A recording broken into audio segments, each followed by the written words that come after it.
ವೀಕ್ಷಕರೆಲ್ಲರಿಗೂ ಸಾಪ್ತಾಹಿಕ ಭವಿಷ್ಯವಾಣಿ ವಿಶೇಷ ಕಾರ್ಯಕ್ರಮಕ್ಕೆ ಸ್ವಾಗತ. ಸ್ನೇಹಿತರೆ, ಜುಲೈ ತಿಂಗಳ ಈ ವಾರದಲ್ಲಿ ಸೂರ್ಯನು ಕಟಕ ರಾಶಿಯನ್ನು ಪ್ರವೇಶಿಸಲಿದ್ದಾನೆ. ಹಾಗಾಗಿ ಕಟಕ ರಾಶಿಯಲ್ಲಿ ಸೂರ್ಯ ಮತ್ತು ಗುರು ಗ್ರಹಗಳ ಸಂಯೋಗವು ನಿರ್ಮಾಣಗೊಳ್ಳುವುದು. ಗ್ರಹಗಳ ಈ ಶುಭ ಸಂಯೋಗದಿಂದಾಗಿ ಕೆಲವು ರಾಶಿಗೆ ಸೇರಿದ ಜನರಿಗೆ ಅಪಾರ ಲಾಭ ದೊರಕುವ ಸಂಭವವಿದೆ. ಸೂರ್ಯ, ಗುರು ಎರಡು ಗ್ರಹಗಳು ಸ್ನೇಹಪರ ಸಂಬಂಧವನ್ನು ಹೊಂದಿರುವುದು. ಹಾಗಾಗಿ ಈ ಎರಡು ಶುಭ ಗ್ರಹಗಳ ಸಂಯೋಗದಿಂದಾಗಿ ಮೇಷ, ಮಿಥುನ ಸೇರಿ 5 ರಾಶಿಗೆ ಸೇರಿದ ಜನರಿಗೆ ವಿಶೇಷವಾಗಿ ಹೆಚ್ಚಿನ ಪ್ರಯೋಜನಗಳಾಗುವುದು. ಜುಲೈ 13ರಿಂದ ಜುಲೈ 19ರವರೆಗಿನ ವೃಷಭ ರಾಶಿಯವರ ಭವಿಷ್ಯವನ್ನು ತಿಳಿದುಕೊಳ್ಳೋಣ. ಈ ವಾರ ವೃಷಭ ರಾಶಿಯವರ ಫಲಾಫಲಗಳೇನು, ಗ್ರಹಗತಿಗಳು ಹೇಗಿರಲಿವೆ, ಕೌಟುಂಬಿಕ, ಸಾಮಾಜಿಕ ಜೀವನ ಹಾಗೂ ವ್ಯಾಪಾರ ವಹಿವಾಟು ಹೇಗೆ ನಡೆಯಲಿದೆ, ಅಲ್ಲದೆ ಯಾವೆಲ್ಲ ಸಮಸ್ಯೆಗಳು ನಿಮ್ಮನ್ನು ಈ ಸಾಪ್ತಾಹಿಕದಲ್ಲಿ ಕಾಡಲಿವೆ, ಅವುಗಳಿಗೆ ಪರಿಹಾರಗಳೇನು ಎಂಬುದನ್ನು ತಿಳಿಯಲು ಈ ವಿಡಿಯೋವನ್ನು ಸಂಪೂರ್ಣವಾಗಿ ವೀಕ್ಷಿಸಿ. ನೀವಿನ್ನೂ ನಮ್ಮ ಚಾನೆಲ್ ಸಬ್ಸ್ಕ್ರೈಬ್ ಮಾಡದೇ ಇದ್ದರೆ ಕೂಡಲೇ ನಮ್ಮ ಚಾನೆಲ್ ಸಬ್ಸ್ಕ್ರೈಬ್ ಮಾಡಿ. ಹೆಚ್ಚಿನ ವಿಡಿಯೋ ಅಪ್ಡೇಟ್ಗಾಗಿ ಪಕ್ಕದ ಬೆಲ್ ಐಕಾನ್ ಬಟನ್ ಕ್ಲಿಕ್ ಮಾಡಿ.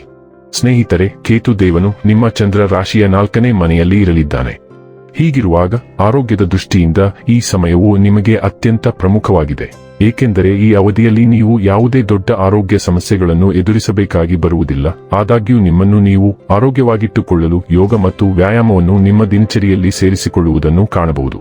ನಿಮ್ಮ ಹಳೆಯ ಹೂಡಿಕೆಗಳಾದ ಪಿತ್ರಾರ್ಜಿತ ಆಸ್ತಿ, ಭೂಮಿ, ಪ್ರಾಪರ್ಟಿ, ಪಾಲಿಸಿ ಇತ್ಯಾದಿಗಳಿಂದಾಗಿ ಈ ವಾರ ನಿಮ್ಮ ಆದಾಯದಲ್ಲಿ ಹೆಚ್ಚಳ ಕಂಡುಬರುತ್ತಿದೆ. ಇಂತಹ ಪರಿಸ್ಥಿತಿಯಲ್ಲಿ ಆ ಹಣವನ್ನು ಗಳಿಸಿ ಅದನ್ನು ಮತ್ತೆ ಯಾವುದಾದರೂ ಉತ್ತಮ ಯೋಜನೆಯಲ್ಲಿ ಹೂಡಿಕೆ ಮಾಡಲು ನೀವು ನಿರ್ಧರಿಸಬಹುದು. ಕೆಲವರ ಕುಟುಂಬಕ್ಕೆ ಹೊಸ ಅತಿಥಿಯ ಆಗಮನವು ಸಂಭ್ರಮ ಮತ್ತು ಸಂತೋಷದ ಕ್ಷಣಗಳನ್ನು ತರಲಿದೆ.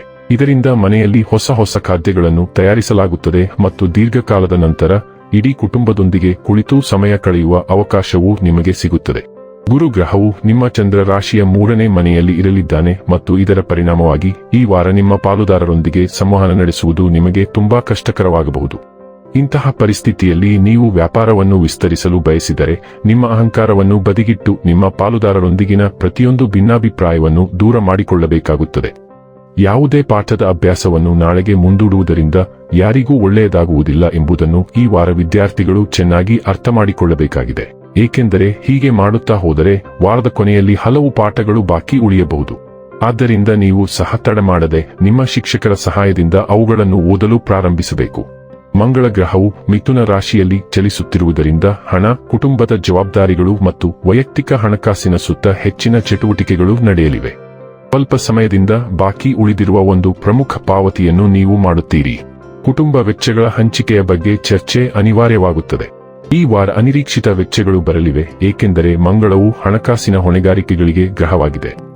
ದಯವಿಟ್ಟು ನಿಮ್ಮ ಮಾತನ್ನು ನಿಯಂತ್ರಿಸಿ, ಇಲ್ಲದಿದ್ದರೆ ನೀವು ಎಲ್ಲಿಗೆ ಹೋದರೂ ಸಮಸ್ಯೆಗಳಿರುತ್ತವೆ.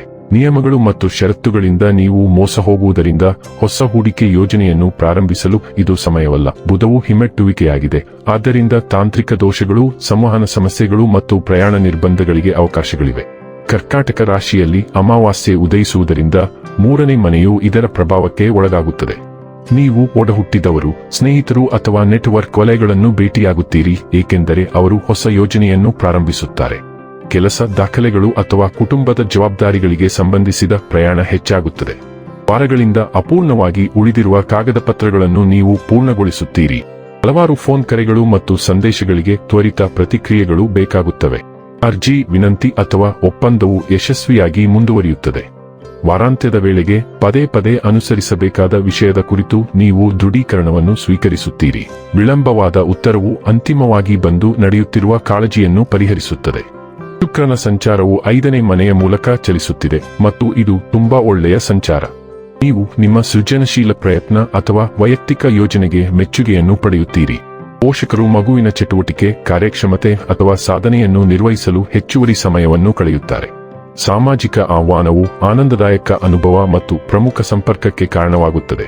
ಮೇಷರಾಶಿಯ ಸೂರ್ಯ, ಚಂದ್ರ ಅಥವಾ ಉದಯೋನ್ಮುಖ ಸ್ಥಳೀಯರು ಹೊಸ ಸೃಜನಶೀಲ ಯೋಜನೆಯನ್ನು ಪಡೆಯುತ್ತಾರೆ ಅಥವಾ ಜನರು ಅವರ ಪ್ರತಿಭೆಯನ್ನು ಮೆಚ್ಚುತ್ತಾರೆ. ಪರೀಕ್ಷೆ, ಸ್ಪರ್ಧೆ ಅಥವಾ ಕಾರ್ಯಕ್ಷಮತೆಗೆ ಸಂಬಂಧಿಸಿದ ಸುದ್ದಿಗಳು ಬರುತ್ತವೆ. ವಾರಾಂತ್ಯದ ವೇಳೆಗೆ ವೈಯಕ್ತಿಕ ಸಂಬಂಧವು ಸ್ಪಷ್ಟ ಹೆಜ್ಜೆ ಇಡುತ್ತದೆ. ಶೀಘ್ರದಲ್ಲೇ ಅನಿರೀಕ್ಷಿತವಾಗಿ ಆಚರಣೆಯೂ ನಡೆಯುತ್ತದೆ. ಇನ್ನು ಕೊನೆಯದಾಗಿ ಮಾಡಿಕೊಳ್ಳಬೇಕಾದ ಉಪಾಯಗಳ ಕುರಿತು ನೋಡುವುದಾದರೆ, ಸೂರ್ಯಗ್ರಹವನ್ನು ಬಲಪಡಿಸಲು ಪ್ರತಿನಿತ್ಯ ಆದಿತ್ಯ ಹೃದಯ ಸ್ತೋತ್ರ ಅಥವಾ ಗಾಯತ್ರಿ ಮಂತ್ರವನ್ನು ಪಠಿಸಿ. ವೀಕ್ಷಕರೇ, ಇದಾಗಿತ್ತು ವೃಷಭ ರಾಶಿಯ ಜಾತಕದವರ ಜೂನ್ ಜುಲೈ 13ರಿಂದ ಜುಲೈ 19ರವರೆಗಿನ ಫಲದ ಮಾಹಿತಿ. ಮಾಹಿತಿ ಇಷ್ಟವಾದರೆ ವಿಡಿಯೋವನ್ನು ಲೈಕ್ ಮತ್ತು ಶೇರ್ ಮಾಡಿ. ಹಾಗೆ ಚಾನೆಲ್ ಸಬ್ಸ್ಕ್ರೈಬ್ ಮಾಡುವುದರ ಜೊತೆಗೆ ನಿರಂತರ ವಿಡಿಯೋ ಅಪ್ಡೇಟ್ಸ್ಗಳಿಗಾಗಿ ಪಕ್ಕದ ಬೆಲ್ ಐಕಾನ್ ಕ್ಲಿಕ್ ಮಾಡಿ.